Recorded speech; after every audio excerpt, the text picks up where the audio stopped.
నల్గొండలో బీఆర్ఎస్ ఆధ్వర్యంలో రైతు మహాధర్నా. నల్గొండ పట్టణంలో బీఆర్ఎస్ ఆధ్వర్యంలో నిర్వహించిన రైతు మహాధర్నా విజయవంతమైంది. ఈ మహాధర్నాకు హాజరైన ముఖ్య అతిథులు బీఆర్ఎస్ వర్కింగ్ ప్రెసిడెంట్ కేటీఆర్, మాజీ మంత్రులు జగదీష్ రెడ్డి, నిరంజన్ రెడ్డి, ఎమ్మెల్సీలు కోటిరెడ్డి, మధుసూదన్నాచారి, మాజీ ఎమ్మెల్యేలు, ఎంపీలు పాల్గొన్నారు. మహాధర్నాకు స్వచ్ఛందంగా తరలివచ్చిన అన్నదాతల అద్భుత స్పందన ఈ కార్యక్రమాన్ని విజయవంతం చేసింది.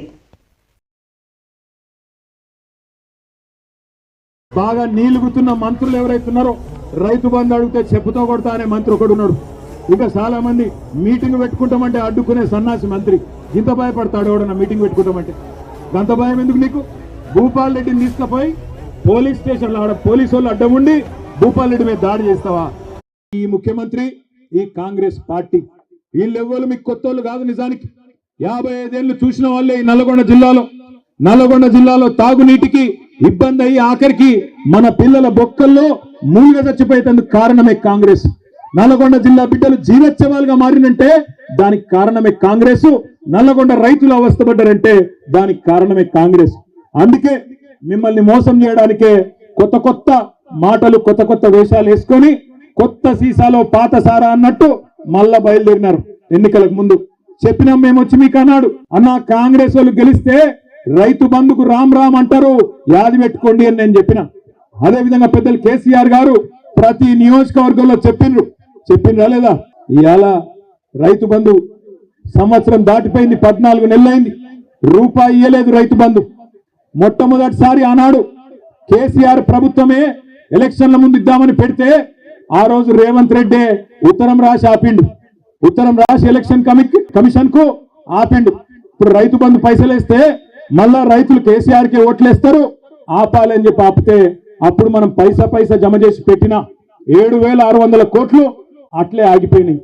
ఎలక్షన్ అయిన తర్వాత పార్లమెంట్ ఎలక్షన్ ముందు సహజంగా కేసీఆర్ గారు ఉన్నప్పుడేమో నాట్లేసేటప్పుడు రైతు బంధు పడుతుండే.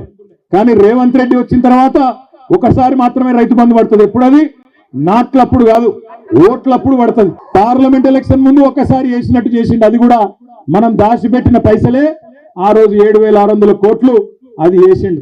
ఇప్పుడు మళ్ళీ ఎలక్షన్లు వస్తున్నాయి. జెడ్పీటీసీ ఎలక్షన్లు, ఎంపీటీసీ ఎలక్షన్లు, సర్పంచ్ ఎలక్షన్లు వస్తున్నాయి. మళ్ళా ఓట్లు దొబ్బుకోవాలి కదా. అందుకే కొత్త డ్రామా జనవరి 24కు మొదలవుతుందట, మార్చి 31 దాకా సాగుతుందట. ఒక్కసారి గుర్తుపెట్టుకోండి, మార్చి 31 అన్నాడు కానీ ఏ సంవత్సరమో చెప్పలే. మళ్ళా డబ్బల ఓట్లు పడ్డాక నేను చెప్పినా అంటాడు.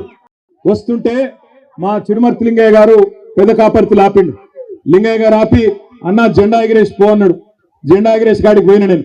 పోతే అక్కడ ఒక రైతన్న వచ్చినాడు. వచ్చి, అన్న ఒక మాట అక్కడ చెప్పు నల్లగొండలా అన్నాడు.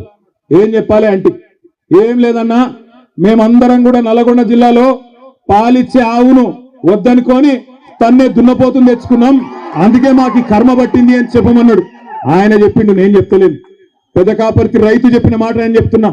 జూటా మాట చెప్పకుండా కేసీఆర్ గారు ఆనాడు రైతుల మీద ఉన్న ప్రేమతో ఒకవైపు రుణమాఫీ చేయంగానే ఇక ఈ పైసలు ఖచ్చితంగా మళ్ళీ రైతులకు వేయాలని చెప్పి ఆనాడు 2017 సంవత్సరంలో భారతదేశంలోనే మొట్టమొదటిసారిగా స్వాతంత్రం వచ్చిన తర్వాత 73,000 కోట్లు వేసినప్పుడు కేసీఆర్ గారు ఎన్నడూ ఇట్లాంటి విన్యాసాలు చేయలే. టకీ టకీమని పడతాయని డైలాగులు కొట్టలే.